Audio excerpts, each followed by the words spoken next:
Teachers, welcome to Mercy study circle. నమస్తే, నేను మీ మెర్సీని. ఈరోజు చెప్పుకోబోయే topic third class English new text book నుండి 7 and 8 లెసన్స్ సంబంధించిన బిట్స్ తెలుసుకుందాం.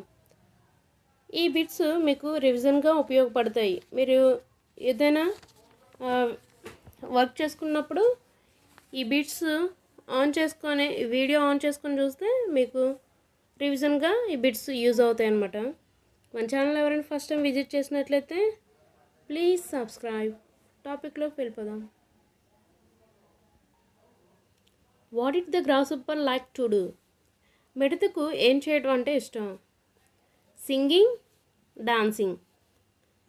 Option 4 1 and 2, singing and dancing.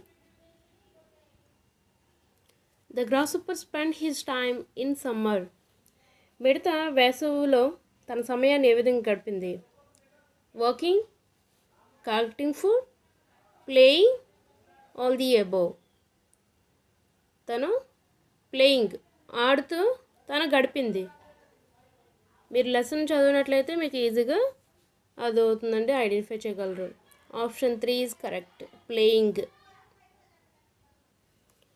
Why should I gather food so early said?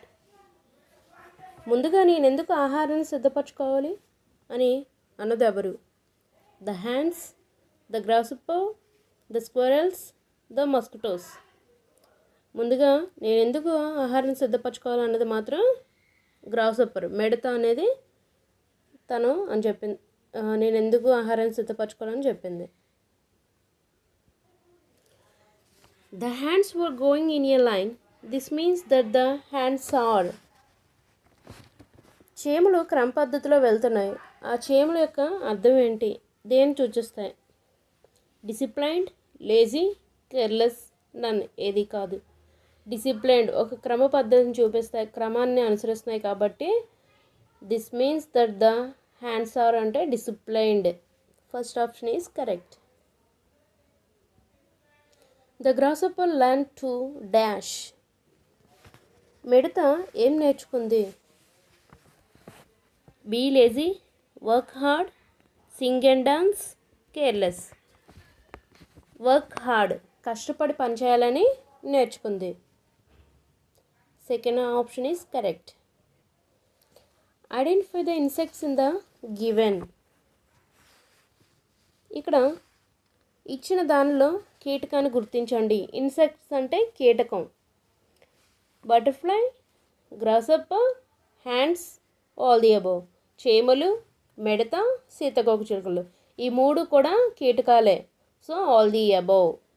Answer 4th option. What is the past form of the verb go? Go యొక్క past form ఏంటి? Goes, went, gone, going.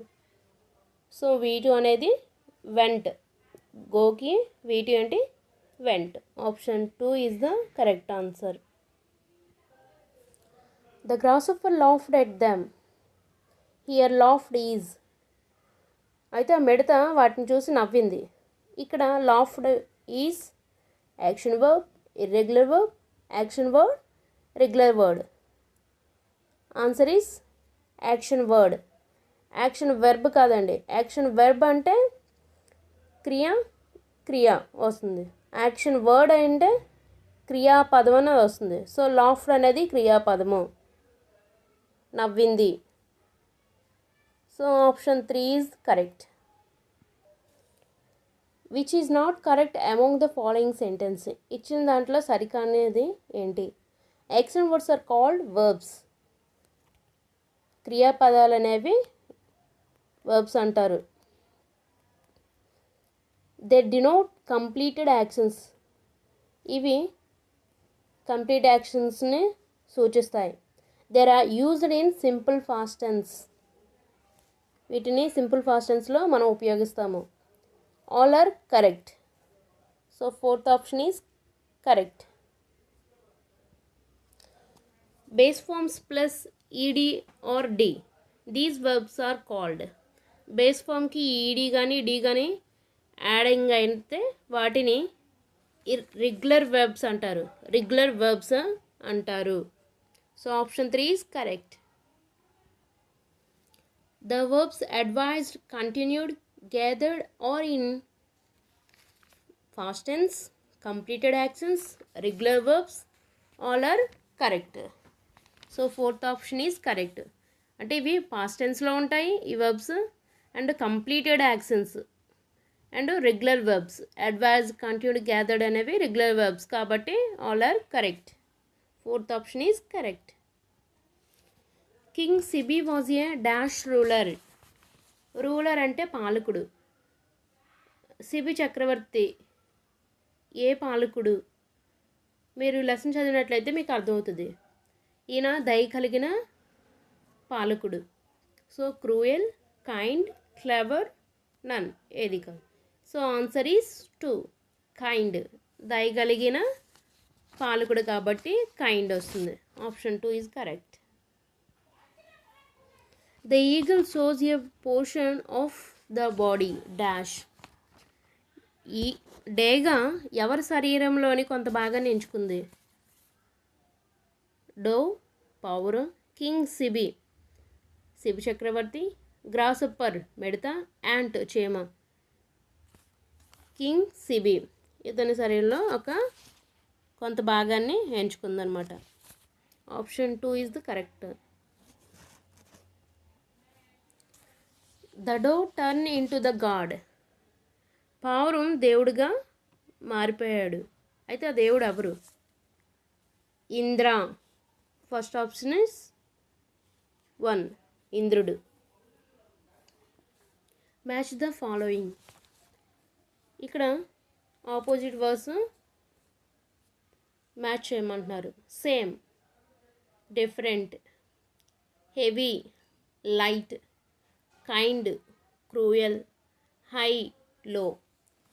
So ఇది ఏ ఆప్షన్లోకి వస్తుందో మీరే decide చేసుకోండి. Choose the incorrect preposition in the given. ఇచ్చిన దాంట్లో ప్రిపోజిషన్ కానిది ఏంటి? In front of, behind, the, beside.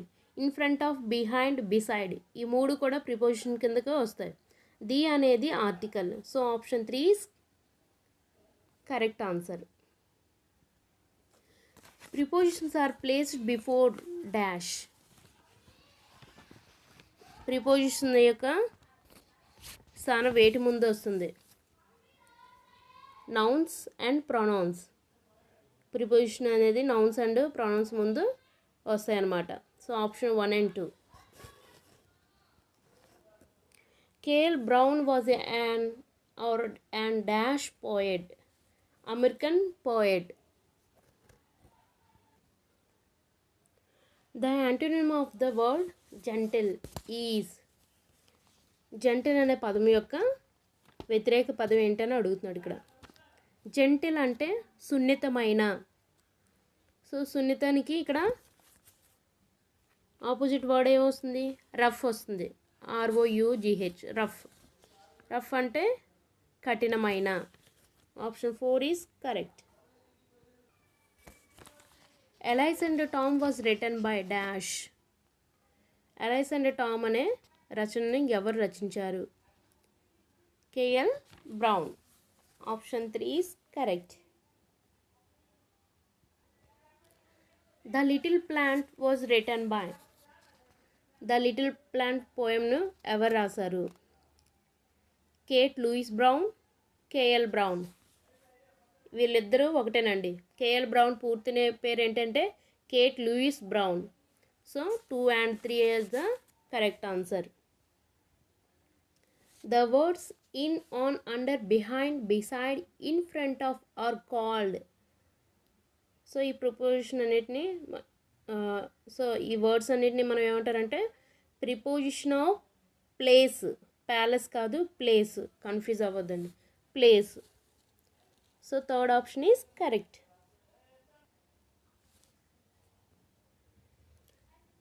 A preposition is the position of dash.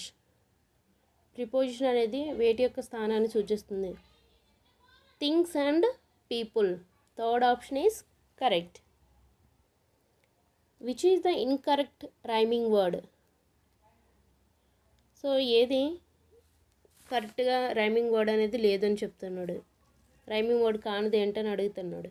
So the asleep, light, bright, she, be all are correct. Fourth option is correct. So 3 options కూడా rhyming words అనండి. The leader stands dash the line in the morning assembly. Morning అసెంబ్లీలో leader నించుంటాడు. అయితే line ముందా, line మీద, line కింద, line మధ్యలోనా? So line ముందు, ఇన్ ఫ్రంట్ ఆఫ్.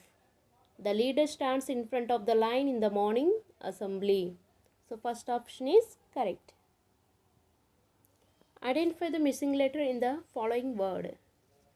ఈ వర్డ్ ఏంటంటే grasshopper. So option is fourth, GRASSHOPPER, grasshopper. Choose the incorrect sentence about grasshopper. Grasshopper గురించి ఈ క్రింది వాక్యాల్లో సరికానిదేంటి? It is an insect. అది ఒక కీటకం. It lives in water. అది నీటిలో నివసిస్తుంది. It eats leaves and vegetables. అది కాయగూరలు అండ్ ఆకులు తింటూ ఉంది. It is in different colours. అది విభిన్నమైన రంగులను కలిగి ఉంటుంది, రంగుల్లో ఉంటుంది. సో ఇది మొక్కల మీద నివసిస్తున్నది అనేది correct sentence. It lives in plant లేదా it lives on plant. So option 2 is the incorrect sentence. It lives in water. Who is the realised is mistake and started working hard. ఎవరు తన తప్పు తెలుసుకొని కష్టపడి పనిచేయటం ప్రారంభించారు? గ్రాస్హప్పర్. మిడత తన బద్ధకాన్ని విడిచిపెట్టి కష్టపడి పనిచేయటం ప్రారంభించింది తన తప్పు తెలుసుకొని. Option 3 is correct, grasshopper. Who are gathering food for the coming rainy season? Squirrels, hands, grasshoppers. Squirrels అంటే ఉడతలు, హ్యాండ్స్ చీమలు. ఈ రెండు రాబోయే వర్షాకాలానికి ఆహారాన్ని సమకూర్చుకుంటున్నాయి. గ్రాస్హప్పరే లేజీగా ఉందన్నమాట. తనే ఆ యొక్క సీజన్లో సమ్మర్లో తను ఆడుతూ పాడుతూ సింగింగ్ చేస్తూ ఉండేదన్నమాట. Match the following. గేదర్ అంటే కలెక్ట్ చేయటం అనమాట. So B, answer B, gather, collect. Prey, food. Generous, kind. Provide, offer. So ఇది ఫ్రెండ్స్ ఇంతవరకు 3rd క్లాస్ సంబంధించిన అన్ని లెసన్స్ మనం వీడియోస్ చేసుకున్నాం. మీకు ఏమైనా డౌట్స్ ఉంటే డిస్క్రిప్షన్లో టెలిగ్రామ్ గ్రూప్ లింక్ ఇస్తాను. దాంట్లో మీరు డౌట్స్ అయినా అడగొచ్చు. సో మన ఛానల్ ఎవరైనా ఫస్ట్ టైం విజిట్ చేసినట్లయితే